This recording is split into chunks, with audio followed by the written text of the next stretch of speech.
Hi, this is Luana winner, and before we get started on this painting, I'm going to use a little gloves in a bottle to protect my hands from the oil and products that we'll be using here in the studio. Just need a little pea-sized bit, rub it well in, and so let's go. Hi, this is Luana winner. And one of the things that I find pastel artists doing is not taking advantage of other tools to make pastel painting easier.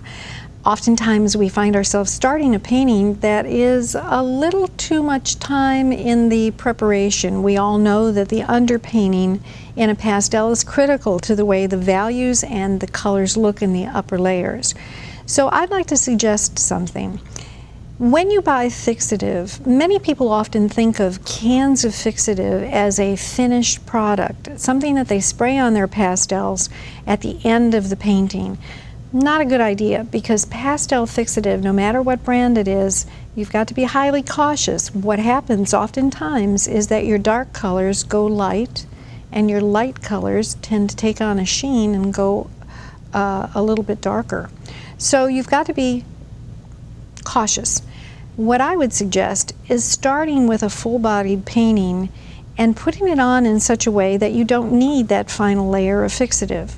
So consider using some of the other papers that are available, not just the fibrous papers, but ones that have coating that will take layer and layer and layer, and wet medium as well. The reason I suggest that is because pastel fixative is also purchasable in small jars of liquid fixative without a spray nozzle, without the ability to spritz it on. What we can do is use a brush. Take, for instance, an idea of maybe a sand and sea sort of painting. If you were to put together, let's just do a small one like this, a little sand and sea painting, and you start putting on color broadly as you normally would with the side of your pastel, but come back into it with a second color,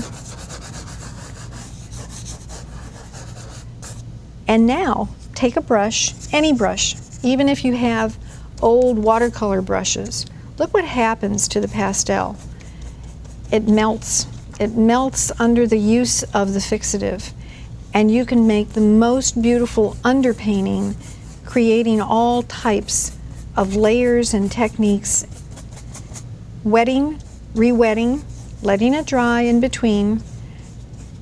You understand that pastels are made with a powdered pigment, and then it's mixed with something called gum tragacanth and some distilled water.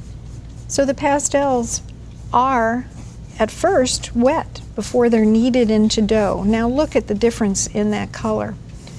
What'll happen now is I can go back into it in just a moment. It will dry enough to the touch that I can go back into it and add additional layers of color. Look how quickly.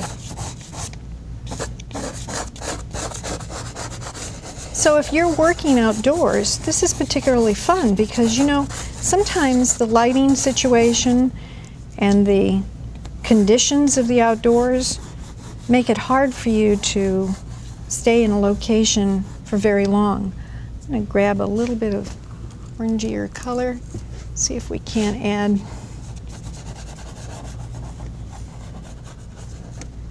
But you can see, adding color, I can go back in one more time, 2 more times, 5 more times, as many times as I like.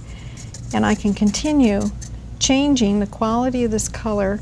It'll darken at first, and then as it dries, it lightens back up. But of course now when it lightens up, it's going to have the addition of the other colors that have been added to it. So give this a try sometime. Next time you feel like experimenting a little, this can also be done with alcohol, with turpentine. You can try lots of different things. But be creative.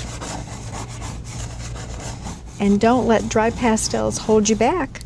Find ways of letting them add to your arsenal of tricks. We'll see you next time with a free art lesson.